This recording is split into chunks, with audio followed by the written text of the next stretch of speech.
요즘에 웹툰 웹소설을 보거나 범죄도시 같은 영화를 보면 주인공이 고통을 받거나 순환을 겪으면서 내면을 보여주는 내용보다는 문제 해결자로서의 어떤 먼치킨으로서 등장하는 경우가 많잖아요. 최근 몇 년 동안 제일 많이 느꼈던 것은 지금을 살아가는 사람들은 삶에 대한 통제감을 원하면서도 갖지 못하고 있다는 느낌을 받았어요. 그러면 당연히 이 사람들은 컨텐츠에서 혹은 이야기에서 통제감을 느끼고 싶을 겁니다.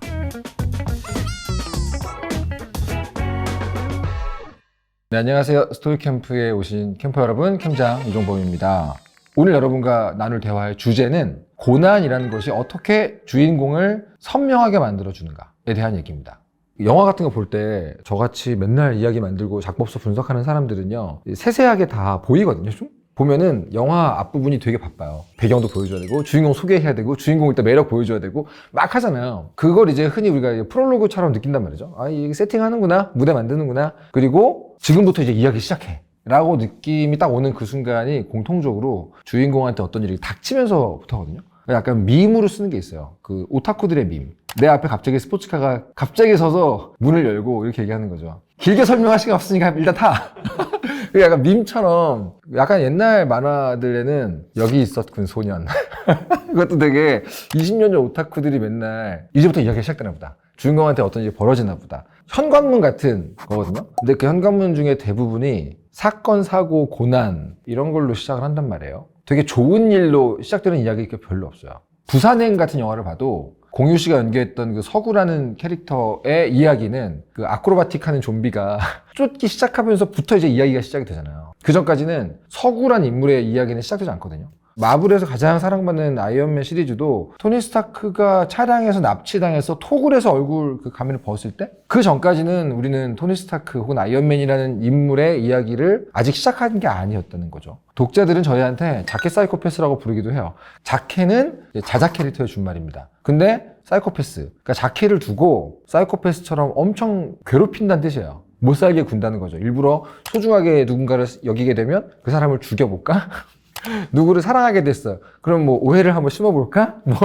뭔지 아시겠죠? 항상 가만히 놔두지 않거든요. 왜 많은 이야기들은 고난으로 시작할까? 그리고 왜 작가들은 자신이 만들어낸 캐릭터들에게 그렇게 각종 사건, 사고, 고난 같은 것들을 선사할까?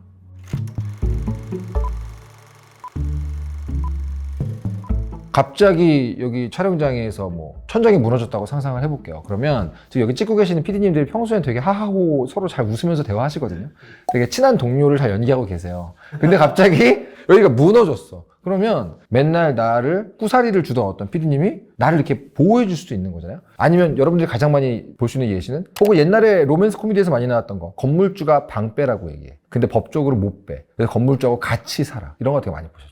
이 모든 종류의 사건, 사고, 상황 이런 것들을 저는 압력이라고 얘기하는데, 캐릭터를 눌러서 어떻게 반응하는지 한번 볼 수 있게 만드는 압력들인 거죠. 여러분들이 복도를 걸어가고 있는데 저 앞에 있는 사람이 문을 잡아주고 있는 상황을 상상해 보세요. 그럼 여러분들은 그 사람에 대해서 어떤 걸 알 수 있나요? 몇 가지를 알 수 있겠죠. 되게 친절한 사람이구나, 이렇게 알 수 있겠죠. 하지만 그 사람이 어떤 깊은 내면을 봤다는 느낌이 드시나요? 아마 안 드실 거예요. 그런데 만약에 똑같은 복도인데 지금 나는 좀비 떼에게 쫓기고 있어요. 저 앞에 근데 한 번 닫히면 잠겨버리는 문을 누군가가 잡아주고 기다리고 있어요.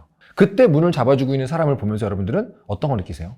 조금 더 깊은 곳에 있는 어떤 내면을 본 것 같지 않으세요? 저 사람은 사람의 목숨을 소중히 생각하는 사람이구나, 이기적이지 않고 이타적인 사람이구나, 심지어 궁금함까지 오지 않으세요? 과연 뭐 때문에 나를 살리기 위해 이 상황에서 문을 잡아주고 있을까 같은, 이렇게 그냥 평상시와 다른 압력 속에 있을 때 우리들은 꽤나 많은 진액이 새어나오는 것을 관찰할 수가 있는 것이죠. 제가 이 예시로 너무 기억에 남는 장면이 뭐냐면, 여러분 스티븐 스필버그 감독의 영화 중에서 파벨만스라는 영화 아시나요? 거기에 어떤 장면이 나오냐면, 정말 알고 싶지 않았던 어떤 비밀이 드러나요. 가족에 큰 고난이 닥쳐요. 그래서 가족들이 굉장히 화목하게 모두가 서로에게 의지하고 살았는데, 그 사건이 벌어져가지고 이 거실에 앉아있는 모든 가족들이 굉장히 비통한 감정에 빠져들거든요. 진짜 슬픈 상황이에요. 근데 맞은편에 있는 거울에 카메라가 딱 갔는데, 거울에 비친 주인공이 뭘 하고 있냐면, 그렇게 괴로워서 힘들어하는 가족들을 카메라로 담고 있어요.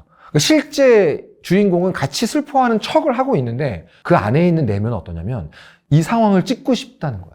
그런 장면을 딱 보는 순간 우리는 이 주인공이 영화에 미친놈이구나, 이런 상황에서도 이걸 장면으로 담으면 어떤 장면이 나올까가 궁금하구나. 야, 이 사람 정말 돌았다. 이런 걸 알 수 있는 거죠. 그런 자극적인 상황으로 주인공을 눌렀더니 이 주인공은 그 와중에서도 카메라 렌즈를 가족들의 슬픈 얼굴 앞에 들이대는 종류의 인간이라는 걸 우리가 알 수 있는 거예요.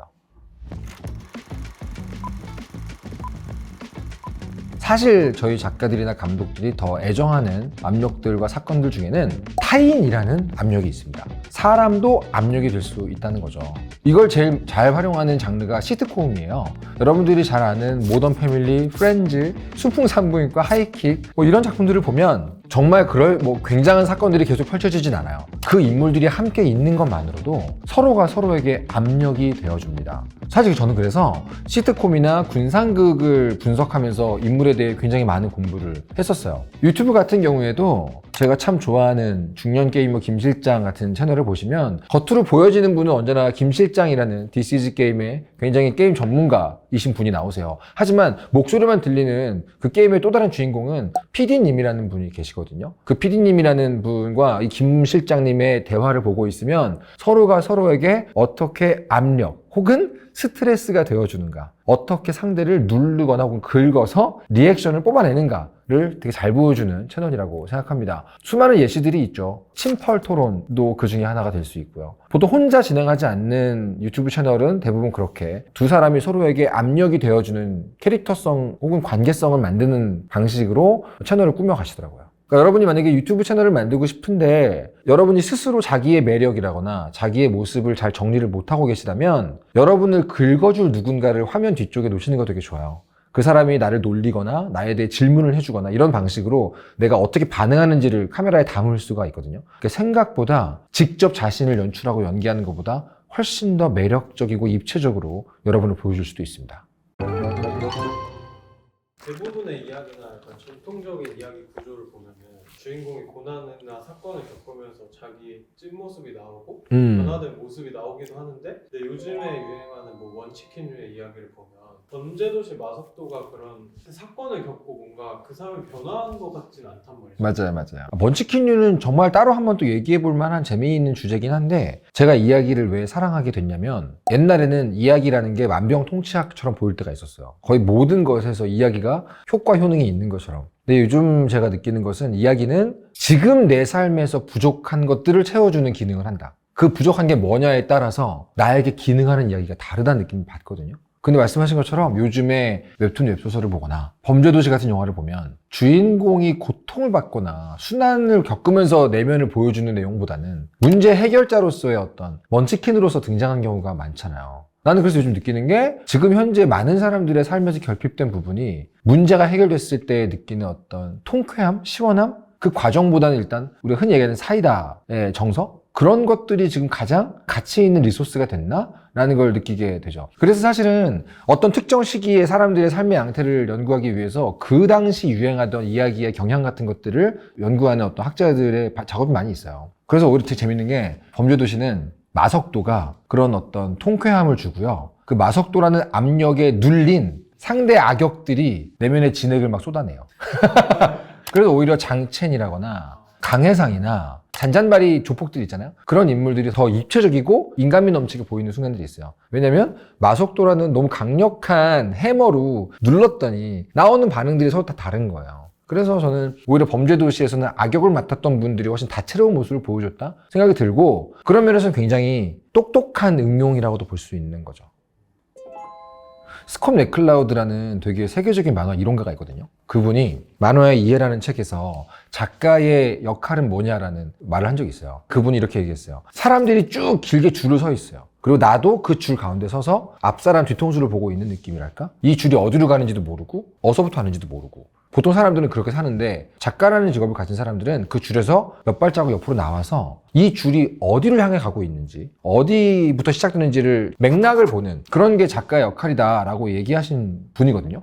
저도 그래서 지금 현재를 살아가고 있는 사람들이 전체적으로 어떤 욕망을 갖고 있고 뭐가 결핍돼 있고 어떤 모습으로 살고 있나를 보기 위해서 이렇게 좀 구경꾼처럼 나올 때가 많이 있어요. 최근 몇 년 동안 제일 많이 느꼈던 것은 지금을 살아가는 사람들은 삶에 대한 통제감을 원하면서도 갖지 못하고 있다는 느낌을 받았어요. 내가 의도한 대로 무언가를 만들어내는 게 통제감이잖아요. 예를 들면 자동차를 꺾었는데 그쪽으로 차가 움직이면 여러분은 여러분의 자동차에 대해서 통제감을 느끼고 있을 거예요. 그런데 급발진이 갑자기 벌어졌어요. 그럼 여러분들은 갑자기 차에 대해 통제감을 잃은 셈이죠. 우리가 살아가고 있는 삶 전체를 보면 저를 포함해서 대부분의 사람들은 나는 내 삶을 통제하고 있어 라는 느낌을 거의 못 받으시는 경우가 많아요.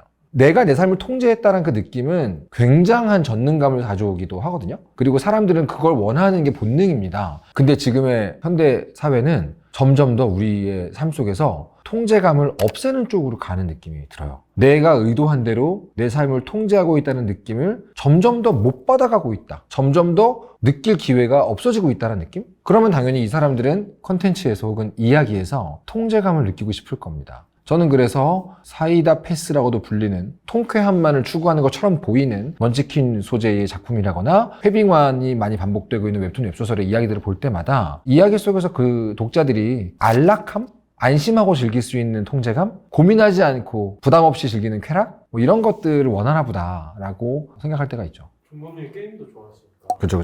게임에서는 어떻게 사건이나 고난을 좀 디자인하는지. 게임에서 흔히 우리가 얘기하는 그 레벨 디자인이라고 해야 되나? 난이도 조정이라고 해야 될까요? 그런 개념이 어떻게 보면 좀 비슷한 느낌일 수도 있는데, 근데 게임에서는 고난이라는 게 보상과 함께 움직이거든요. 물론 대부분의 이야기 속에서 고난도 보상이 있어야 되지만 게임은 훨씬 더 중요합니다. 내가 납득할 수 있는 수준의 정도의 보상이 없으면 모든 고난은 굉장한 컴플레인을 불러오게 돼 있어요. 예를 들면 아이템, 경험치, 레벨업, 그 고난의 정도와 보상을 매치업하는 것이 우리가 흔히 얘기하는 레벨 디자인이자 난이도 조정이잖아요. 이게 얼마나 어려운 작업인데요. 굉장히 어려운 작업이고, 그래서 게임에서 되게 중요한 부분이라는 거죠. 이 고난이라는 시스템은 게임의 핵심이기도 합니다. 그런데 이 미션과 보상이라는 구조가 반복되면 반복될수록 게임의 유저들은 피로감을 느끼게 되어 있거든요. 당연하죠.